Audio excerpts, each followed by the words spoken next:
Siddu ಷಡ್ಯಂತರ tweet ಬೆನ್ನಲ್ಲೇ ಕೈ ಪಡೆಯಲ್ಲಿ ಭೂಕಂಪ. ಟಾರ್ಗೆಟ್ ಯಾರು? ಡಿಕೆಶಿ ದೆಹಲಿ ದಂಡಯಾತ್ರೆಗೆ ಸಿಗುತ್ತಾ ಜಯ? ಸಿದ್ದರಾಮಯ್ಯರ ವಿರುದ್ಧದ ಷಡ್ಯಂತ್ರ ಟ್ವೀಟ್ ಬೆನ್ನಲ್ಲೇ ಈಗ ಮತ್ತಷ್ಟು ಸಂಚಲನ. ಟಾರ್ಗೆಟ್ ಯಾರು ಹಾಗಾದ್ರೆ? ಡಿಕೆಶಿ ದೆಹಲಿ ದಂಡಯಾತ್ರೆಗೆ ಸಿಗುತ್ತಾ ಜಯ? ಸಿಎಂ ಸಿದ್ದರಾಮಯ್ಯರ ಟ್ವೀಟ್ ಬಾಂಬು. ನನ್ನ ವಿರುದ್ಧ ದೊಡ್ಡ ಷಡ್ಯಂತ್ರ ನಡೆಯುತ್ತಿದೆ ಎಂದಿದ್ದ ಸಿಎಂ ಸಿದ್ದರಾಮಯ್ಯ ರಾಜ್ಯದ ಇತಿಹಾಸದಲ್ಲಿ ಯಾವುದೇ ಒಬ್ಬ ಸಿಎಂ ಭಾವನಾತ್ಮಕವಾದ ಲೇಖನವನ್ನು ಬರೆದುಕೊಂಡಿರಲಿಲ್ಲ ಈವರೆಗೂ. ತನ್ನ ಜಾತಿ ತನ್ನ ವಿರುದ್ಧದ ಷಡ್ಯಂತ್ರಕ್ಕೆ ಕಾರಣ ಆಗುತ್ತೆ ಅಂತ ಹೇಳಿ ಬಹಿರಂಗವಾಗಿ ಲಿಖಿತದ ಮೂಲಕ ಸ್ಪಷ್ಟಪಡಿಸಿದ ಯಾವೊಬ್ಬ ಸಿಎಂ ಕೂಡ ರಾಜ್ಯದ ಇತಿಹಾಸದಲ್ಲಿ ಕಂಡುಬರೋದಿಲ್ಲ.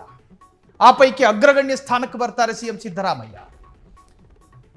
ನಾನು ಅಹಿಂದ ಸಮಾಜದವನಾಗಿರೋದ್ರಿಂದಾಗಿ ನನ್ನ ವಿರುದ್ಧ ಪೊಲಿಟಿಕಲ್ ಷಡ್ಯಂತ್ರಗಳಾಗ್ತಾ ಇದೆ. ನನ್ನ ವಿರುದ್ಧ ಕತ್ತಿ ಮಸಿಯೋದಕ್ಕೂ ಕೂಡ ನನ್ನ ಸಮುದಾಯ ಕಾರಣ ಆಗುತ್ತೆ ಅಂತ ಹೇಳಿ ಸ್ಪಷ್ಟವಾಗಿ ಬರೀತಾರೆ. ಯಾವುದೇ ಮುಲಾಜಿಲ್ಲ, ಅಡೆತಡೆಗಳಿಲ್ಲದೆ ಸ್ಪಷ್ಟವಾಗಿ ಬಹಿರಂಗವಾಗಿ ಸಾಮಾಜಿಕ ಪಬ್ಲಿಕ್ ಡೊಮೈನ್ನಲ್ಲಿರುತ್ತೆ ಆ ಬರಹ. ಸರ್ವೇ ಸಾಧಾರಣ ವ್ಯಕ್ತಿಯು ಕೂಡ ಗಮನಿಸಬಹುದಾದ ರೀತಿಯಲ್ಲಿ ಅವರ ಬರಹಗಳು ವ್ಯಕ್ತವಾಗಿತ್ತು. ಹಾಗಾದ್ರೆ ಟಾರ್ಗೆಟ್ ಯಾರು? ಡಿಕೆಶಿ ದೆಹಲಿ ದಂಡಯಾತ್ರೆಗೆ ಸಿಗುತ್ತಾ ಜಯ? ಸಿದ್ದು ಸೈಲೆಂಟ್ ಆಗಿ ಕೊಟ್ರ ಸ್ಟ್ರಾಂಗ್ ಮೆಸೇಜ್. ಷಡ್ಯಂತ್ರದ ಟ್ವೀಟ್ ಮೂಲಕ ಹೈಕಮಾಂಡ್ಗೆ ಪರೋಕ್ಷ ಎಚ್ಚರಿಕೆ ನೀಡಿದ್ರ ಮುಖ್ಯಮಂತ್ರಿ. ಮುಂದಿನ ಸಿಎಂ ಯಾರು? ಕುತೂಹಲದ ತುತ್ತ ತುದಿಯಲ್ಲಿ ರಾಜ್ಯ ರಾಜಕಾರಣ. ಡಿಕೆಶಿ ದೆಹಲಿ ಭೇಟಿ ಬೆನ್ನಲ್ಲೇ ಈ ತರಹದೊಂದು ಚರ್ಚೆ ರಾಜ್ಯದಲ್ಲಿ ನಡೀತಾ ಇದೆ. ರಾಜ್ಯದ ಮುಖ್ಯಮಂತ್ರಿ ಸಿದ್ದರಾಮಯ್ಯನವರು ಅವರ ಅಧಿಕೃತ ಖಾತೆಯಲ್ಲಿ ಒಂದು ಭಾವನಾತ್ಮಕವಾದಂತಹ ಸಾಲುಗಳು, ಎಮೋಷನಲ್ ಆದಂತಹ ಲೈನ್ಸ್ಗಳು.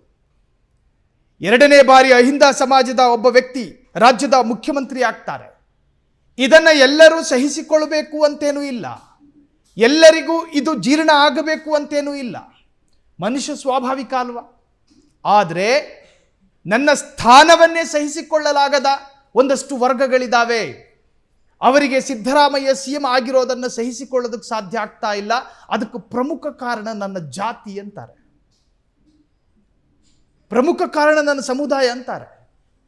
ಕುರಿ ಮೇಯಿಸುವ ಒಂದು ಸಮುದಾಯ ರಾಜ್ಯದ ಚುಕ್ಕಾಣಿಯನ್ನು ಹಿಡಿದಿದೆಯಲ್ಲ ಅಂಥೇಳಿ ಅವರ ಬಾಯಿಗಳಿಗೆ ಘನವಾದ ಆಹಾರ ಸಿಕ್ಕದಂಗಾಗಿದೆ. ನುಂಗಕ್ಕೂ ಅಲ್ಲ, ಉಗುಳಕ್ಕೂ ಅಲ್ಲ. ಹಾಗಾದ್ರೆ ಈ ಷಡ್ಯಂತ್ರದ ಭಾಗವಾಗಿ ಸ್ವಪಕ್ಷದವರ ಕೈವಾಡವೇ ಇತ್ತ ಎನ್ನುವಂತಹ ಚರ್ಚೆಯೂ ಕೂಡ ಕಾಂಗ್ರೆಸ್ನಲ್ಲಿ ನಡೀತಾ ಇದೆ. ಎದುರಾಳಿ ಪಕ್ಕದ ಮನೆಯವರೇ ಆಗಬೇಕು ಅಂತೇನೂ ಇಲ್ವಲ್ಲ, ನಿಯಮಗಳೇನೂ ಇಲ್ಲ.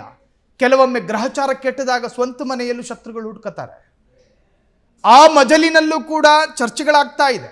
ಸ್ವಪಕ್ಷದಲ್ಲೇನಾದರೂ ಟಾರ್ಗೆಟ್ ಆಯ್ತಾ ಎನ್ನುವಂತಹದ್ದು. ಒಟ್ಟಾರೆ ಸಿಎಂ ಸಿದ್ದರಾಮಯ್ಯರ ಭಾವನಾತ್ಮಕವಾದಂತಹ ಟ್ವೀಟು ಸುದೀರ್ಘ ಚರ್ಚೆಗೆ ಕಾರಣವಾಗಿದೆ. ಕ್ಷಣ ಕ್ಷಣದ ಸುದ್ದಿಗಳಿಗಾಗಿ ಫ್ರೀಡಂ ಟಿವಿ ಸಬ್ಸ್ಕ್ರೈಬ್ ಮಾಡಿ, ಲೈಕ್ ಮಾಡಿ ಹಾಗೂ ಫಾಲೋ ಮಾಡಿ. ಹೊಸ ಸುದ್ದಿಗಳ ನೋಟಿಫಿಕೇಶನ್ಗಾಗಿ ಬೆಲ್ ಐಕಾನ್ ಮೇಲೆ ಕ್ಲಿಕ್ ಮಾಡಿ.